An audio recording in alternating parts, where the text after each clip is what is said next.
Le portrait maintenant de l'ancêtre des Britanniques. Un squelette datant d'il y a 10 000 ans, retrouvé dans le sud-ouest de l'Angleterre, vient de livrer ses mystères. On va retrouver à Londres notre correspondant Loïc Delamornay. Bonsoir Loïc.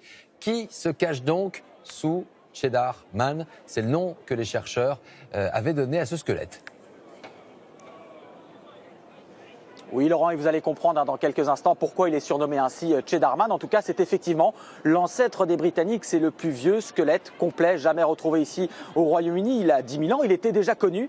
Mais ces derniers jours, une nouvelle analyse scientifique vient de bouleverser certaines idées reçues, occasionnant aussi dans le pays une certaine agitation dans les réseaux sociaux avec bon nombre de commentaires racistes d'ailleurs qu'on va vous épargner ici ce soir. Vous allez comprendre pourquoi en regardant cette surprise, une surprise finalement assez logique dans ce reportage avec Anto Filippi et Blanche Vatone.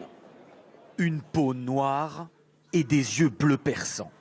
Étonnés, les Britanniques viennent de découvrir à quoi ressemblait leur ancêtre, l'homme qui foulait le sol d'Angleterre il y a 10 000 ans.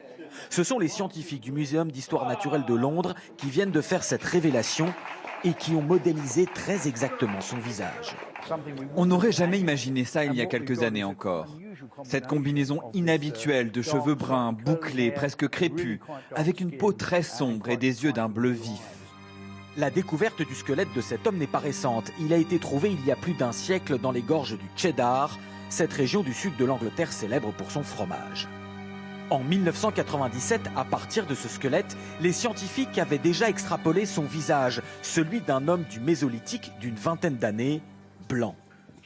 Mais les chercheurs d'aujourd'hui ont retrouvé un peu d'ADN conservé dans son oreille et avec les progrès du séquençage génétique ont abouti à ce résultat bien différent. Ça ne m'étonne pas, l'humanité a voyagé depuis l'Afrique, donc ça me paraît logique.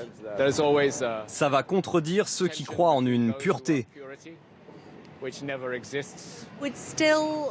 En regardant cette photo, je pense quand même que déjà à l'époque, c'était un immigrant, venu d'ailleurs dans le monde.